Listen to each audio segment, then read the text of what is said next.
The Michael Berry Show. We have had an explosion in this country in the amount of therapy that people are going to. The amount of money that's changing hands for people to go to therapy. The idea that talking about things endlessly somehow makes it better. The problem with this, there are a couple of problems with this. One is that the therapist is also talking back. So what you have done is you have replaced the pastor, the priest, the parent, the best friend with a person who is providing guidance to the patient. Ah, yes, the patient. We all get to be patients. Isn't that great? It's the only condition that we all need an expert to treat. Now, you're never really treated. You're never healed. The physician does not heal you in this case. In fact, they typically prescribe that you come back again and again and again for years and years under the idea that just talking about things all the time is a great thing. And I am well aware that many of you are thinking, oh, he doesn't understand therapy. No, that's just it. I do. I absolutely do. It has transformed this nation for the worse. It has messed a lot of people up. It has encouraged the worst behaviors, self-pity, self-wallowing. Marc Andreessen is the inventor of the internet browser, a man who made a lot of money in the tech space. And he's a nerd. There's no doubt about that. He looks like a nerd. He is a nerd. He's a very bright guy. And he was recently appointed to the President's Council on Science and Technology. And supposedly Trump himself put him there. Trump likes the guy. He's a big thinker. He's a futuristic thinker. I'm not. I can appreciate guys who can see future trends and where we're going to be, and you wake up in 2 years and 3 years and 5 years and you go, wow, he was right about that. I didn't see that coming. He's being quoted a lot on a lot of things lately because I think he understands that it's important that he has a perspective that more people need to hear, and that the perspective is a uniform conformity of conventional thought that is in most cases terrible, but because it has become so accepted, it's common currency.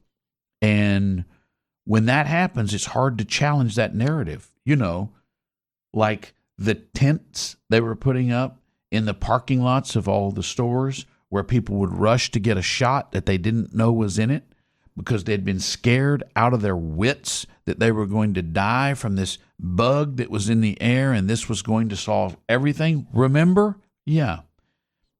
Mass Madness. It was like a sci-fi thriller, except it was real. And it was people you know and people I know.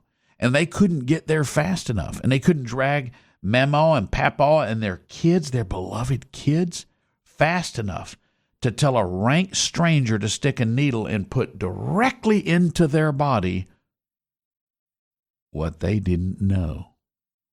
They had no idea what was in there. Had none. Absolutely no idea. Yes, put it in all of us. Infect us all with your poison, please, because I'm so scared of this disease that I don't understand either. Mass hysteria, it happens all the time. Well, here's what Marc Andreessen says about the therapy trend. You don't have any levels of introspection. Yes, zero, as little as possible. Why? Move forward, go. Yeah, I don't know. I found people who dwell on the past get stuck in the past. It's a real problem, and it's a problem at work and it's a problem at home. Yeah. Like Sam Walton didn't wake up thinking about his internal self. He just woke up. He's like, I like building Walmart. I'm going to keep building Walmart. I'm going to make more Walmarts, and just kept doing it over and over again. 400 years ago, it never would have occurred to anybody to be introspective. Like it's the whole idea of, all of the modern conceptions around introspection and therapy and all the things that kind of result from that are, kind of manufactured in the 1910s, 1920s. Say more about that. Great men of history didn't sit around doing this stuff at any prior point, right? It's all a new construct.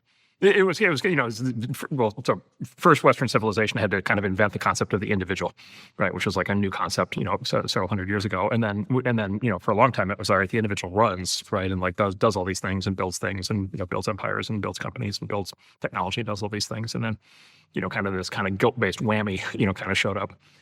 From Europe, a lot of it from Vienna, 1910s, 1920s, Freud, and all that entire movement, and kind of turned all that inward and basically said, okay, now we need to basically second guess the individual. We need to criticize the individual. The individual needs to self-criticize, right? The individual needs to feel guilt, needs to look backwards, needs to dwell on the past. It never resonated with me. Nor me, Mark. Nor me. The idea that everybody is grand.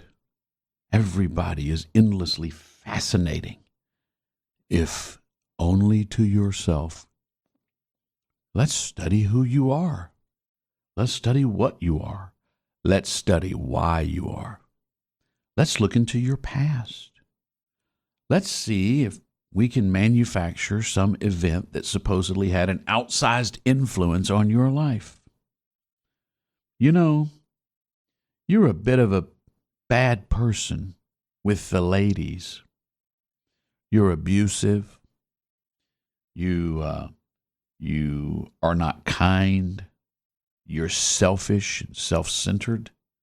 This will be great. You can sit here and talk about yourself, your favorite subject. You have to pay me, but I prescribe that you should come once a week. And you can sit in the chair or lay on the couch, and I'll surf the internet while you sit and talk about yourself. And let's look into why you do these awful things to other people. Let's look into why you make the worst possible decisions.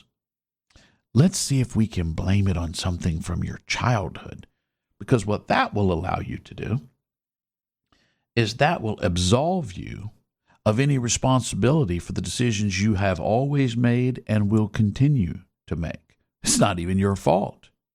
You're just a product of when you were 4 and your older brother got a bicycle and you didn't. It's not even your fault. Isn't this absolution great? It's like the old Catholic indulgence. You can be relieved of any consequences, any guilt, any bad feelings, any sense that you're responsible for the things that you do and the decisions you make that hurt others. Because remember, when you were 4, your big brother got a bicycle and you didn't. This past life regression of the terrible things that happened to you that have created, let me put a tag on it, separation anxiety. We'll put a tag on it, and then you can, at the cocktail party, throw that term out there. And that term just exists in the ether, and because it has attached to you, it's not even your fault. It will explain all the things. And then you'll have a more interesting story to tell for the next person you meet. Well, you have to understand, I have past life regression issues and separation anxiety. My therapist, I'm working on myself.